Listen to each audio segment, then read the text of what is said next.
mag-share ka sa crowd. It's my very, very first time, of course. At ito po, pinaghandaan ko for 3 years.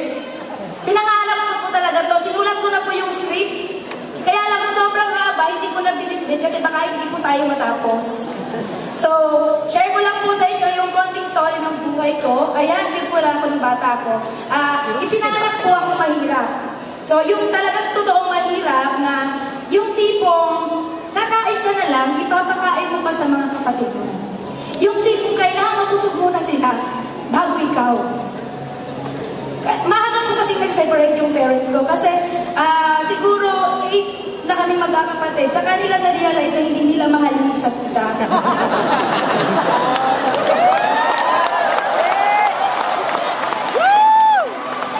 Tapos po, syempre na-realize nila na hindi nila mahal yung isa't isa. Nagkanya-kanya sila.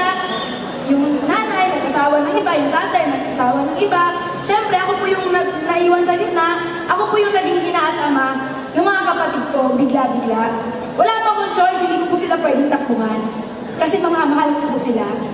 So, nung nag-guided po ako, nangarap din po ako na sana isang araw, hindi ganito, yung mabuhay naman tayo na kumain tayo ng maayos. Then, one time, binigay ni God yung opportunity na makapag-abroad ako sa maling paraan. Kung yung mga OFW, nag-abroad for contract na mga 3 years, ganun-ganon, kontrata din po ako sa Japan. Marriage contract nga lang. Renewable. No? Magpapalit ka ng asawa. Ganun po yung nangyari sa akin. It's a very big sacrifice kasi kailangan kong lunukin ko ano yung lahat ng pwede kong lunukin para sa pamilya ko. Para sa mga kapatid ko. Then sabi ko dati, I was 18 years old that time, pumunta ako ng Japan. Sabi ko, yes, ito na to. Pangarap na bahay, sasakyan, savings, makukuha ako dito. Kailangan mag-26 years old na ako. Meron na ako lahat niyan. Kaya lang ng 26 years old na ako, nangyari guys. Wala lahat yun. Parang, ano nangyari pagharap ko sa salamin? Rosie, tumatanda ka na, pumapangit ka pa. Gusto mo ba yan?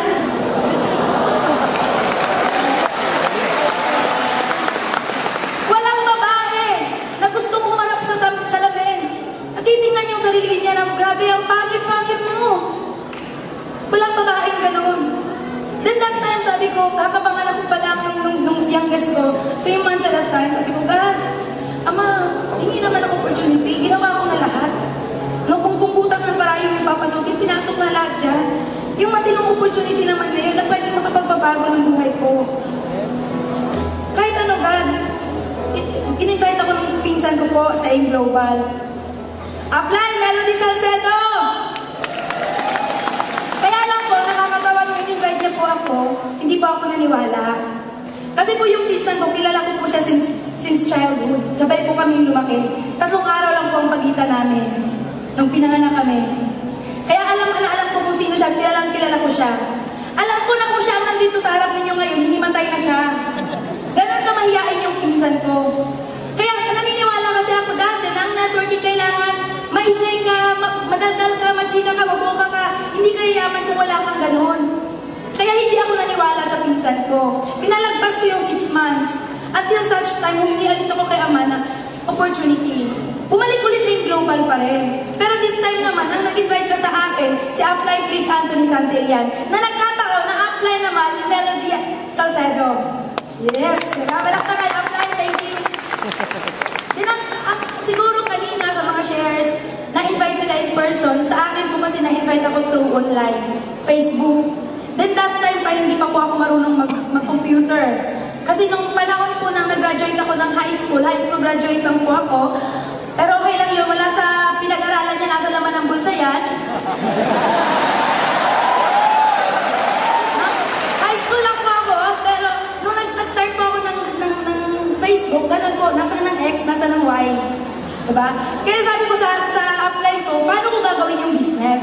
Sabi niya sa akin, Rosie, kung paano kitang in-invite, ganun lang din yung gagawin natin. At dun po, nangyari yung whole story, bakit nakuha ko yung first million ko sa AIM Global. Diba? Sa Japan, lagi sinasabi nung ginagawa ko yung network sa Japan, maraming mga 40 years na sa Japan, 30 years, 20 years na sabi, Rosie, tulungan mo ako gawin yung business. Kasi gusto ko nang umuwi sa Pilipinas for good. nagsasabi, mga kabataan, ate, tulungan mo naman ako. Tulungan mo ako makahanap ng hapon, puntang Japan. Kasi gusto ko mag-abroad. Gusto ko maiawan yung pamilya ko sa kahirapan. Isipin niyo yun, Pilipinas, Japan, yung mga nandun gusto kong umuwi sa Pilipinas, yung mga nasa Pilipinas gusto kong umuwi doon. Parehong reason, gustong maiahon sa kahirapan at gustong maiahon yung pamilya sa kahirapan, makasama yung mga mahal sa buhay. Diba? Pera yung naghahati sa dalawang bansa. Pera yung naglalayo sa pamilya. Diba? Yung magulang sa anak, kapatid sa kapatid. Akala ng iba, OFW, bayani. Oo, pagpalagay na natin, oo, yes. Marami natutulungan yung mga OFW. Pero yung mga OFW, marami din pamilyang sinira. Mga anak na nagkaanak na lang din nang wala yung mga magulang. Diba? Guys, eto lang po yung nagpagising sa akin. Sa lahat sasabihin ko po sa inyo. Ngayon na, last na to, promise. Bigyan niyo yung mga sarili ninyo ng 5 seconds. 5 seconds para tanungin yung sarili ninyo. Kung yun bang mga buhay na meron kayo ngayon, yung buhay na tinitirhan ninyo ngayon, yan ba yung buhay na gusto ninyo? Kasi kung yan ang buhay na gusto ninyo, ituloy nyo yan. Walang problema dyan. Diba? Pero kung hindi yan yung buhay na gusto ninyo, baguhin ninyo. Yun ang ginawa ko. Iniwan ko po yung Japan. Last April, umuwi na po ako dito for good. Diba? Dati po yung bahay namin, kuko, na kapag ka umuulan, hindi mo na kailangan ng balde. Tayo ka na lang talaga.